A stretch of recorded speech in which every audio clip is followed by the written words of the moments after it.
नमस्कार, मैं जीत और आप देख रहे हैं ऑफ इंडिया। प्रेस फ्रीडम टुटपुंजिया वामपंथी पत्रकारों या बड़े संस्थानों के बाप की जागीर नहीं है। वो मेरी भी है, टाइम्स ऑफ इंडिया के पत्रकार की भी है।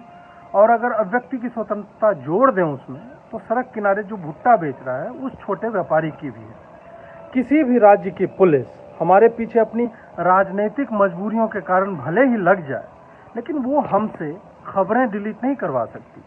कानूनी रूप से लड़ोगे तो हम पहले से ज़्यादा सक्षम हैं, तैयार हैं। हम यहाँ टिकने आए हैं, खबरें डिलीट करने नहीं। ना ही हम अभी फलां पत्रकार स्कोडा गिल्ड का कुत्ता चुप क्यों है ऐसी बातें कहेंगे, क्योंकि वो बेकार की बातें हैं। ये नंगे लोग नहाएंगे क्या और निचोड़ेंगे क्या? हमें इनसे न तो उम्मीद है, न ही उन्हें इस लायक समझते हैं कि वो हमारा प्रतिनिधित्व करें।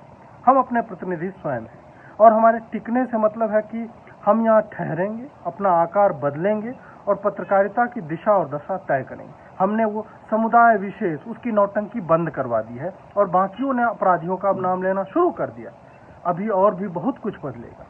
बात यह नहीं है कि हम पर सुप्रीम कोर्ट के वकीलों से लेकर राजनीतिक पार्टियों के नेताओं, इस्लामिक कट्टरपंथियों और नक्सलियों ने खुजली वाले केस विहीन कुत्तों के झुंड की तरह हम पे हमला बोला है।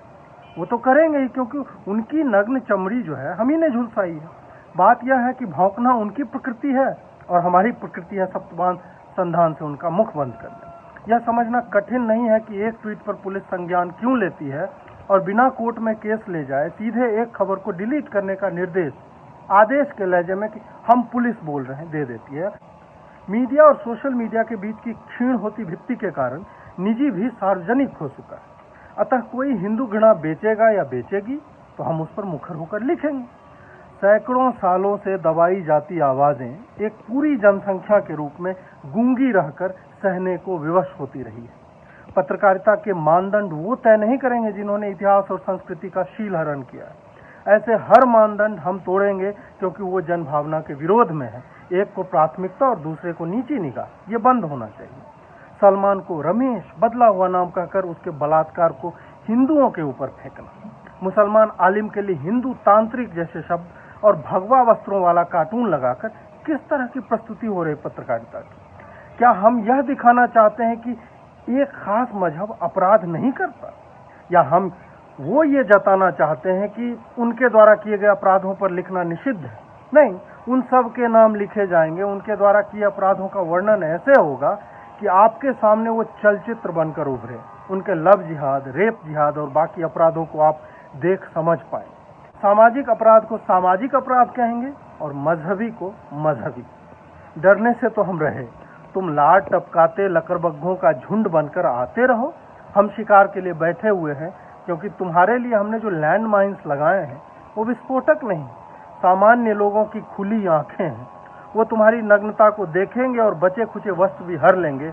बाकी काम हम अपने पत्रकारिता का हैलोजन जलाकर कर देंगे। सड़क पर चलते पत्रकार को सत्तारूढ़ नेताओं ने गोली भी मरवाई है, कट्टरपंथियों ने हमले भी किए हैं, इनबॉक्स में धमकियां भी आती हैं, लेकिन पत्रकारिता रुक जाएगी क्या? उंगलियों की अंतिम हलचल तक लेख लिखे जाते रहेंगे, होठों की आखिरी जुम्बिश तक हम बोलते रहेंगे। पत्रकारिता ब्लू टिक वाली संस्थाओं या व्यक्तियों के सत्यापन का मोहताज नहीं। जिसके पास लिखने की क्षमता है, जो बोल सकता है, वो पत्रकार है। जो विसंगतियों पर बोलता लिखता है, बृहद समाज तक ले जाता है, वो पत्रकार है।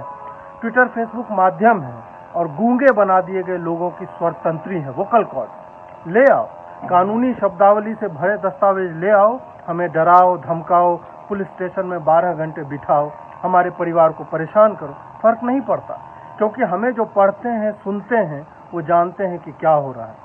तुम न्याय व्यवस्था का प्रयोग कर हमें डराने में व्यस्त रहो, हम उसी व्यवस्था के सहारे जीतेंगे। नमस्कार।